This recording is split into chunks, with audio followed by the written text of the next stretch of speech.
గౌతమ బుద్ధుడు బోధి చెట్టు కింద జ్ఞానోదయం సంపాదించిన తర్వాత శాంతి, అహింస, ధర్మం గురించి ప్రపంచానికి చాటి చెప్పారు.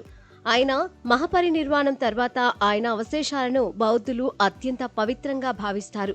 ఈ అవశేషాలు శాంతి, సామరస్యం, ఆధ్యాత్మిక జ్ఞానానికి ప్రతీకలుగా భావిస్తారు.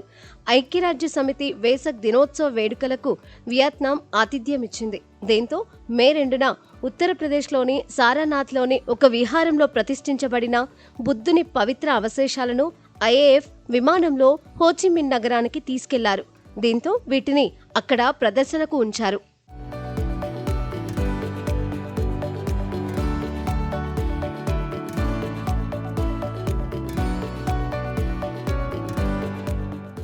భారత్, వియత్నాం మధ్య ఉన్న చారిత్రక, సాంస్కృతిక, ఆధ్యాత్మిక సంబంధాలను మరింత బలోపేతం చేసేందుకు భారత్లో ఉన్న బుద్ధుడి పవిత్ర అవశేషాలను వియత్నాంకు తీసుకెళ్లారు. వియత్నాం బౌద్ధ విశ్వవిద్యాలయంలోని బుద్ధ హాల్ నుంచి బహిరంగ ప్రదర్శన జరిగే తాన్ టామ్ పగోడాకు ఊరేగింపుగా తీసుకెళ్లారు. పవిత్ర అవశేషాలు మే 2 నుంచి 7 వరకు తాన్ టామ్ ఆశ్రమంలో ఉంచారు. ఆ తర్వాత మే 21 వరకు టెన్హిన్, హనోయి మరియు హనామ్ ప్రావిన్స్లలో ప్రదర్శనకు ఉంచారు. అయితే వాస్తవానికి ఈ అవశేషాలు భారత్కు మే 21నే తిరిగి రావాల్సి ఉంది. కానీ వియత్నాం ప్రభుత్వం రిక్వెస్ట్ చేయడంతో జూన్ 2 వరకు అక్కడే ప్రదర్శనకు ఉంచారు.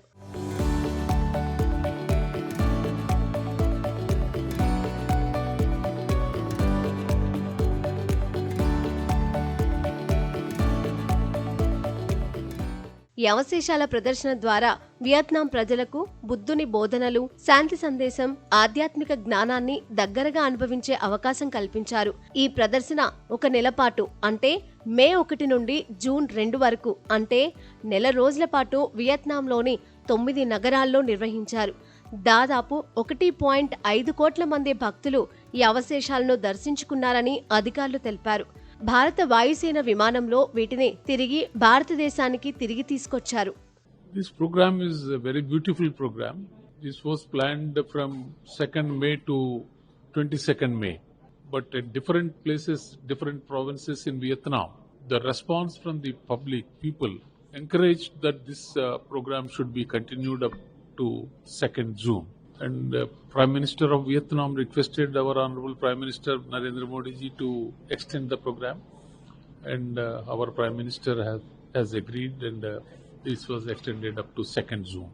And I was deputed to go to Vietnam to lead the delegation to bring back the sacred relics of Buddha from Vietnam to India today. The program response from a atheist society, from a communist country, is overwhelming. And throughout the program, holy relics were being brought from Pagoda to the international airport.